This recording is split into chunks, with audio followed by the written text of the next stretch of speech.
فلولا اذا بلغت الحلقوم وانتم حينئذ تنظرون ونحن اقرب الیہ منکم ولکن لا تبصرون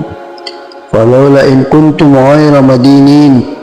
ترجعونها ان کنتم صادقین۔ جبکہ روح نرخرے تک پہنچ جائے اور تم اس وقت آنکھوں سے دیکھتے ہو، ہم اس شخص سے بنسبت تمہارے بہت زیادہ قریب ہوتے ہیں لیکن تم نہیں دیکھ سکتے۔ بس اگر تم کسی کے زیر فرما نہیں اور اس قول میں سچے ہو تو ذرا اس روح کو تو لٹاؤ۔ ناظرین، آج کی ویڈیو میں ہم موت کا منظر بیان کریں گے کہ گناہگار انسان اور نیک انسان سے روح کو کیسے قبض کیا جاتا ہے، اور اللہ تعالیٰ اس بارے میں کیا ارشاد فرماتے ہیں، اور اس کے بعد ہم قبر کے بارے میں بھی بات کریں گے۔ اس لیے اپنے ناظرین سے التجا ہے کہ ویڈیو کو اینڈ تک پورا ضرور دیکھیے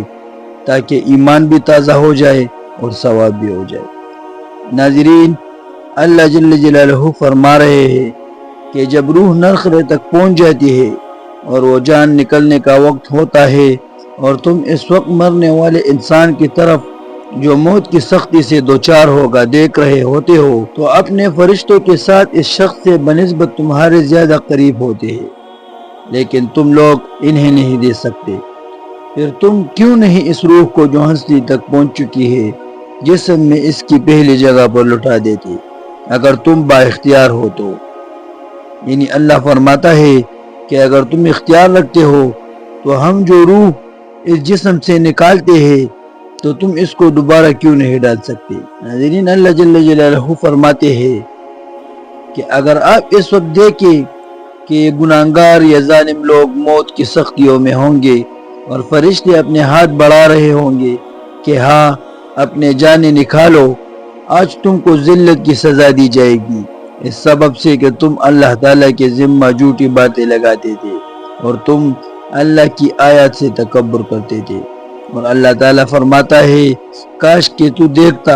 جب فرشتے کافروں کی روح قبض کرتے ہیں، ان کے منہ اور سرینوں پر مارتے ہیں اور کہتے ہیں کہ تم جلنے کا عذاب چکو، یہ بسبب ان کاموں کے جو تمہارے ہاتھوں نے پہلے ہی بیچ رکھا ہے۔ بے شک اللہ تعالیٰ اپنے بندوں پر ظلم کرنے والا نہیں۔ ناظرین، اگر تم اس کیفیت کو دیکھتے جو کافروں، ظالموں اور گناہگار پر موت کے وقت طاری ہوتی ہے تو تم ایک عظیم، خوفناک اور بھیانک مناظر دیکھتے۔ تم انہیں موت کی سختی و تکالیف اور پریشانیوں میں پاتے،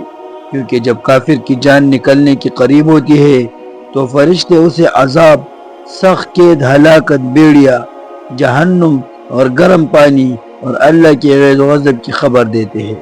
تو اس کی روح اس کے جسم میں بھاگتی ہے اور نکلتی ہے اور نکلنے سے انکار کرتی ہے۔ فرشتے ان کے چہروں اور سرینوں پر مارتے ہیں اور ڈانٹ کر کہتے ہیں کہ یہ ضرب و عذاب ان کے اپنے کرتوتوں اور دنیا کے برے اعمال کا نتیجہ ہے۔ اللہ تعالیٰ حاکم اور عادل و منصف ہے جو ہر قسم کے ظلم و جور سے پاک ہے اور بے نیاز لائق حمد ہے۔ چنانچہ حدیث قدسی میں ہے، اللہ تعالیٰ فرماتا ہے اے میرے بندو، میں نے اپنے نفس پر ظلم حرام کیا ہے اور اسے تمہارے درمیان بھی حرام قرار دیا ہے، بس تم ایک دوسرے پر ظلم مت کرو۔ اے میرے بندو، اس کے برعکس پائے تو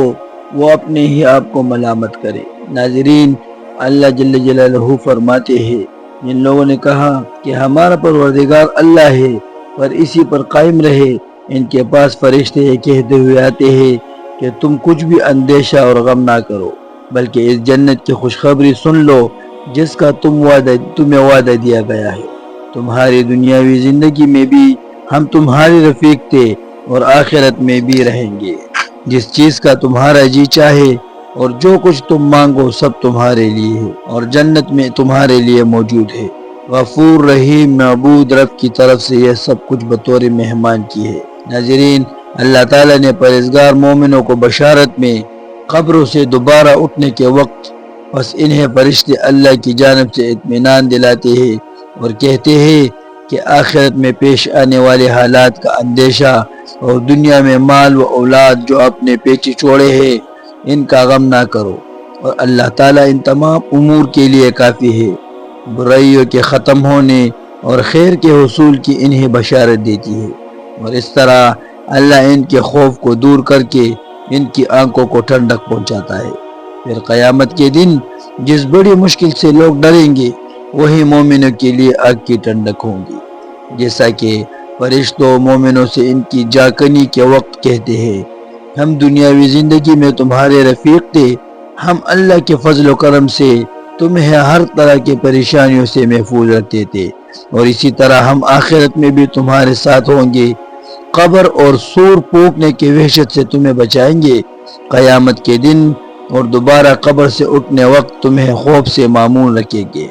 پولیس صراط پر چلا کر نعمت والی جنت میں پہنچ۔ ناظرین، اللہ کے فرشتے مومن بندوں کو ایسی جنت کی خوشخبری دیتے ہیں جو ان کا مسکن جس میں انہیں وہ تمام چیزیں مہیا ہوں گی جس کی تلاش کریں گے، اور جن سے ان کی آنکھوں کو ٹھنڈک ملے گی، اور جب بھی وہ طلب کریں گے ان کے سامنے موجود ہوگی۔ یہ ساری کے سارے انعامات، ضیافتیں اور بخششیں پروردگار کی طرف سے ہے جو گناہوں کو معاف کرنے والا اور شفیق و رحیم ہے، کیونکہ اللہ نے اس کو معاف کیا، اللہ نے اس کی پردہ پوشی کی اور لطف کرم سے نوازا۔ ہم اللہ تعالیٰ سے اس کے تمام فضل اور نعمتوں کا سوال کرتے ہیں۔ ناظرین، اس کے بعد ہم قبر کے بارے میں حضور نبی کریم صلی اللہ علیہ وآلہ وسلم کا ایک حدیث آپ لوگوں کو سامنے بیان کرتے ہیں۔ نبی اکرم صلی اللہ علیہ وآلہ وسلم ایک مرتبہ نماز کے لیے تشریف لائے تو ایک جماعت کو دیکھا کہ وہ کلکلا کر ہنس رہی تھی اور ہنسی کی وجہ سے دانت کل رہے تھے۔ حضور صلی اللہ علیہ وآلہ وسلم نے ارشاد فرمایا کہ اگر موت کی کثرت کو یاد کیا کرو تو جو حالت میں دیکھ رہا ہو وہ پیدا نہ ہو، لہٰذا موت کو کثرت سے یاد کیا کرو۔ قبر پر کوئی دن ایسا نہیں گزرتا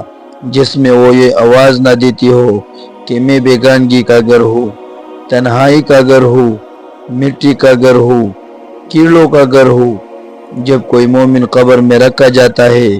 تو وہ کہتی ہے کہ تیرا آنا مبارک ہے، بہت اچھا کیا کہ تو آیا، جتنے آدمی زمین پر چلتے تھے تو ان سب میں مجھے زیادہ پسند تھا، آج جب تو میرے پاس آیا ہے تو میرے بہترین سلوک کو دیکھے گا۔ اس کے بعد وہ قبر جہاں تک مردے کی نظر پہنچ سکے وہاں تک وسیع ہو جاتی ہے، اور ایک دروازہ اس میں جنت کا کھل جاتا ہے جس سے وہاں کی ہوا اور خوشبوئیں اس کو آتی رہتی ہے۔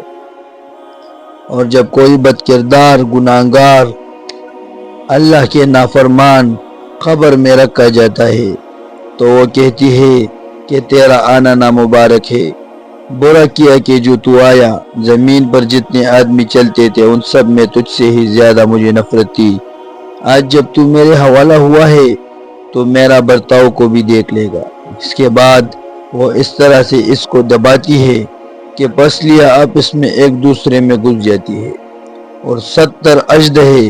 اس پر ایسے مسلط ہو جاتے ہیں کہ اگر ایک بھی زمین پر پھونک مارے تو اس کے اثر سے زمین پر گھاس تک باقی نہ رہے، وہ اس کو قیامت تک ڈستے رہے۔ اور اس کے بعد حضور نبی کریم صلی اللہ علیہ وآلہ وسلم نے ارشاد فرمایا کہ قبر یا جنت کا ایک باغ ہے یا جہنم کا ایک گڑھا۔ اور حضور نبی کریم صلی اللہ علیہ وآلہ وسلم